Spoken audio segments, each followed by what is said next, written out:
Les Observateurs, c'est la première émission entièrement réalisée à partir d'images amateurs, photos, vidéos, témoignages. Tout nous vient de nos observateurs aux quatre coins du monde, mais tout a été vérifié par des journalistes ici, à Paris. Chaque jour sur France 24, nous donnons le macabre bilan de la répression en Syrie. Nous en sommes déjà à plus de 3500 morts. Notre observateur Khaled va pourtant vous expliquer que bientôt dans sa ville à Homs, on ne mourra plus uniquement sous les balles des soldats, car la pénurie s'installe, il manque de tout et l'hiver approche. Si on compare la situation d'aujourd'hui à avant la crise, il est clair que les prix ont beaucoup augmenté. Cette hausse s'explique par la pénurie de certains produits.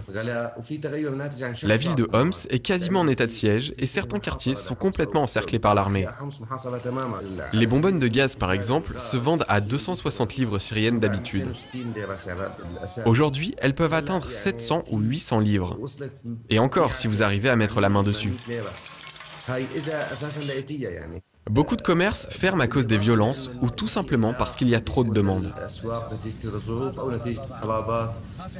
Personnellement, je ne manque pas de moyens. Pourtant, je n'arrive pas à trouver assez de fioul pour le chauffage alors que le froid arrive. Les rares personnes qui en ont trouvé dans mon entourage n'ont eu que d'infimes quantités, comme on le voit sur les vidéos. Nous souffrons également des coupures quotidiennes d'électricité. L'hiver est maintenant à nos portes. Si cette pénurie se prolonge, bientôt, la situation des habitants sera très critique.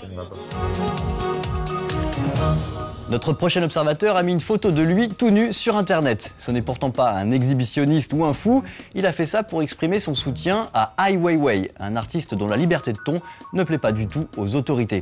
Tout nu pour la liberté, le témoignage d'un jeune ouvrier chinois.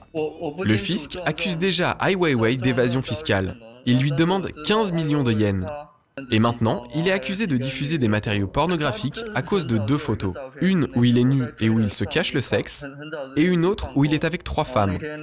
J'ai vu un message sur Sina Weibo, le Twitter chinois. Un avocat célèbre demandait aux gens de poster des photos de tout nu pour soutenir Ai Weiwei. Alors j'ai décidé de le faire moi aussi. Ai Weiwei est un homme courageux, qui défend les gens pauvres comme moi.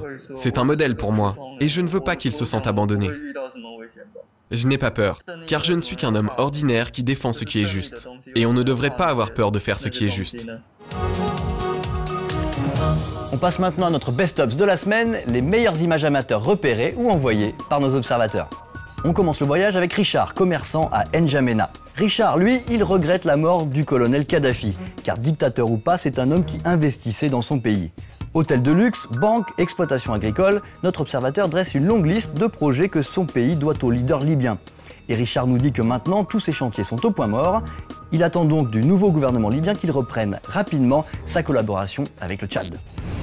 Après le Tchad, partons en Syrie avec Karim, rédacteur en chef du journal Liberté. Enfin, ça ressemble à un journal, il y a effectivement une rubrique économie, une rubrique politique, mais c'est le mode de distribution qui est original.